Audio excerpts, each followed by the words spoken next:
Saben los oyentes, sabemos que ayer fue feriado y recordamos a Martín Miguel de Güemes, ¿sí? Alguien que fue un personaje muy importante en la historia de nuestro país en las luchas de la independencia, con un asentamiento muy fuerte en la zona de Salta, Jujuy.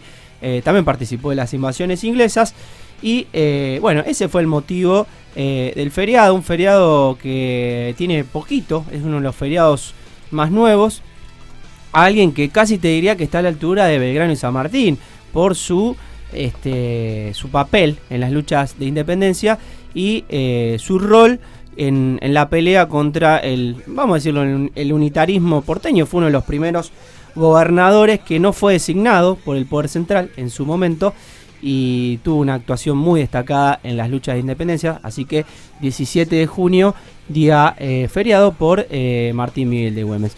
Pero si yo les digo 16 de junio, ¿qué me dicen?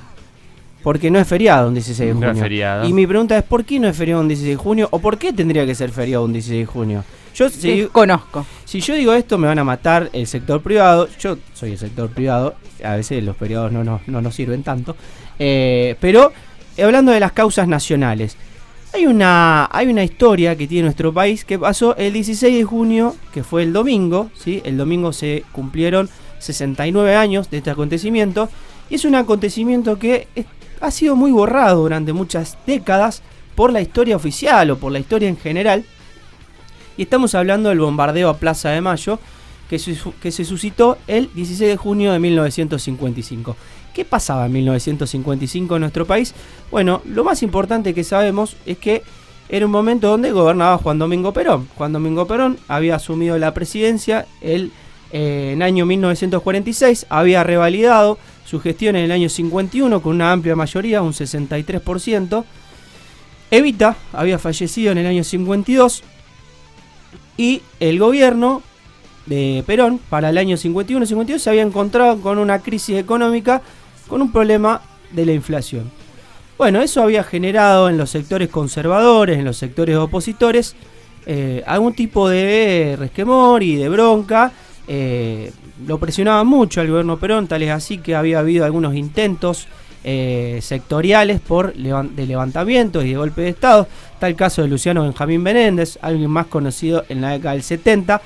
Pero van a ver cómo muchos de los actores que intentan voltear a Perón en el 55 o en los años anteriores al 55 se van a repetir o van a tener una relación con la dictadura del 76. Uno de ellos es el intento que hace Luciano Benjamín Menéndez en Córdoba. Esto no es así.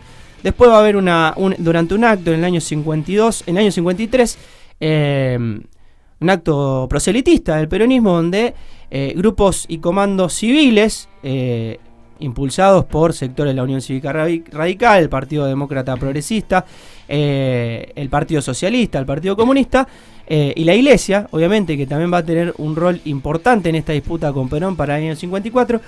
Hay un intento de golpe en el 53, una bomba que estalla, mueren 5 personas, más de 90 heridos, y se empieza a caldear un poco el ambiente. Para el año 54, Perón entra en un conflicto bastante aceitado, bastante acelerado con la Iglesia, tal es así que permite, por ejemplo, entre otras cosas, que se legalice la prostitución, que acepta el divorcio. O sea, imagínense, estamos hablando del año 1954, y empieza a haber un distanciamiento de lo que había sido el apoyo que le había dado el sector eclesiástico a Juan Domingo Perón en su primera presidencia, como por ejemplo otorgándole la enseñanza religiosa en todas las escuelas. Había habido una buena relación hasta que se empieza a ver estos cortocircuitos. Pero ¿qué pasa? A partir del año 53 se empieza a gestar este golpe. No son los mismos golpistas que van a terminar dando el golpe de septiembre, ¿sí?, de 1955.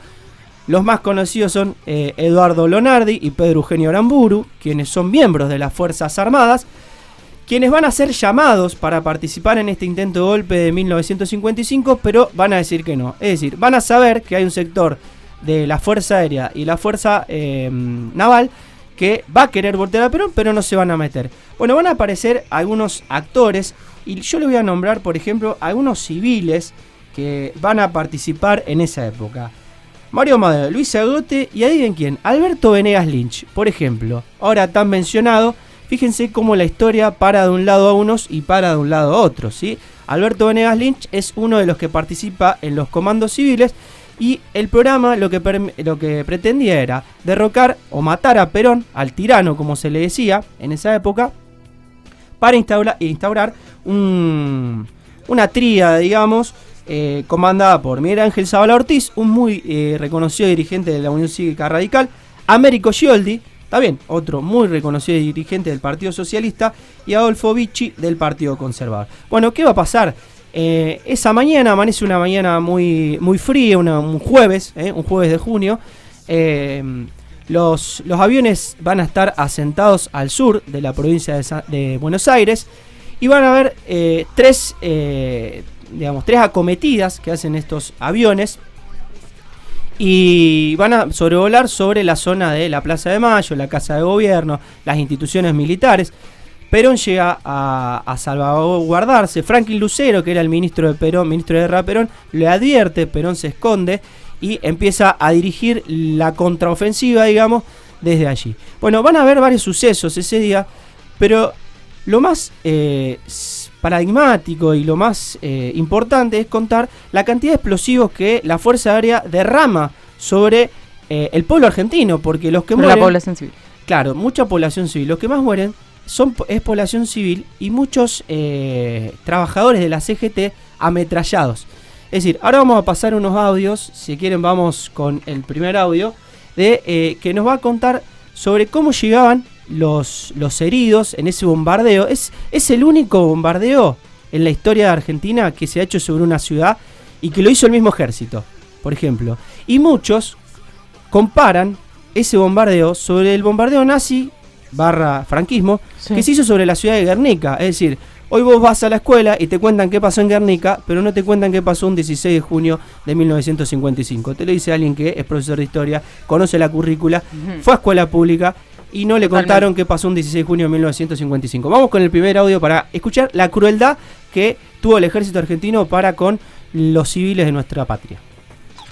En ese momento recuerdo, 12 y pico, 12 y 40, 1 menos 20, ¿no?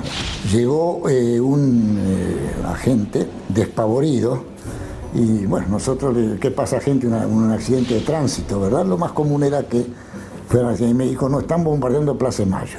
De esos 90 muertos había 3 muertos que habían llegado, traídos en un camión, que eran 13 pequeños leños que no tendrían más de 1 metro de longitud, porque estaban totalmente carbonizados totalmente, eran leños, que los apartamos y que después, claro, en ese tiempo no había métodos de reconocimiento como los modernos, con el ADN y todo lo demás. Esos 3 muertos fueron reconocidos después por, si vale la expresión, por descarte, ¿verdad? Es decir, gente que nunca se lo pudo identificar, que pensaban que podían ir en el trole y entonces más o menos así. Eran pasajeros del trole 305, que en ese tiempo hacía el recorrido desde acá de Lanús, donde estamos, hasta el Correo Central. Bueno, allí pasaba un médico que estaba de guardia y que contaba cómo iban llegando los cadáveres y los muertos de ese día. Algo muy, muy de contexto de ese momento. La pelea que se había suscitado con la iglesia había generado que días anteriores se había convocado al famoso Corpus Christi, que se arma siempre, y se había generado la versión de que estos manifestantes de la Iglesia Católica habían quemado una bandera argentina.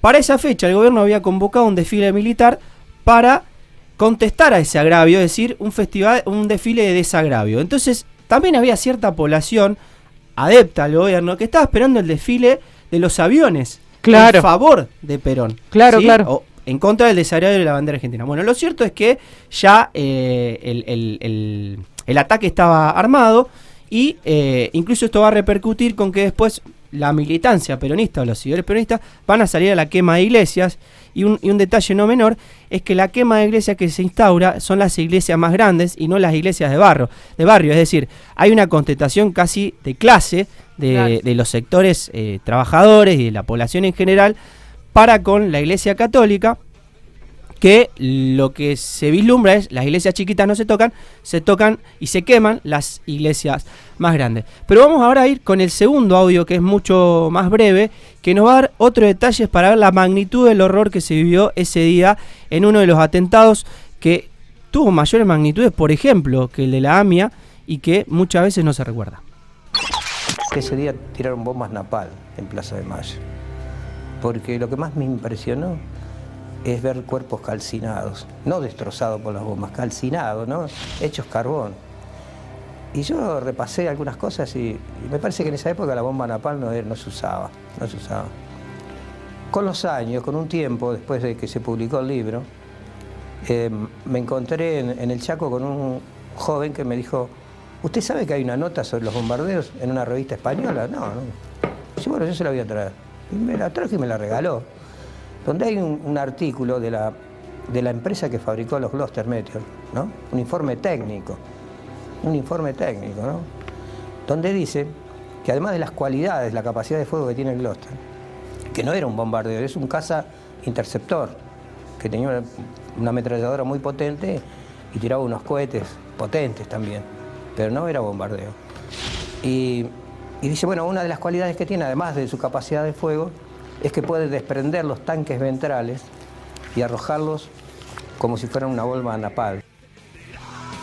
Bueno, un poco es graficar la crueldad de esa época, de cómo el ejército, en este caso sobre todo la Fuerza Aérea, es un poco más larga la historia, es la Marina quien más está implicada en el hecho. La Fuerza Aérea hasta último momento estuvo sosteniendo a Perón.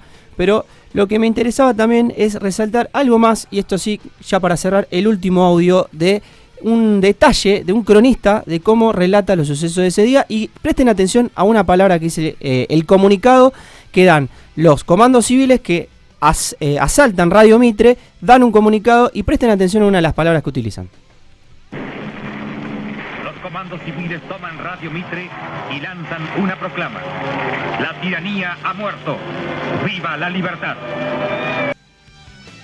Viva la libertad. ¿A qué le hace acordar? Cualquier parecido con la actualidad es mera coincidencia, ¿o no? Totalmente. Me parece que ya para cerrar, ya que 8:53, bueno, hay un paralelismo constante en nuestra historia, de donde separan uno y donde separan otros. Es decir, los sangrientos, los violentos, los que son capaces de hacer cualquier cosa por el poder y hasta en contra de sus propios habitantes, de los propios argentinos, son los que le gusta proclamar mucho la libertad, mucho de boca, de jarro, me parece, que después muchos de estos actores, el caso de Macera, que colabora con el contraalmirante Olivieri, que es el que está noticiado de todo lo que está sucediendo en la Marina, participan, obviamente, uno de los 3 comandantes en jefe que toman el poder en el 76, y muchos actores que son hasta ahora ayudantes o auxiliares de las primeras líneas del ejército, son los que después se repiten en el golpe del 76, y de lo discursivo se vuelve a repetir la idea de que nos liberamos de una dictadura, nos liberamos de un tirano,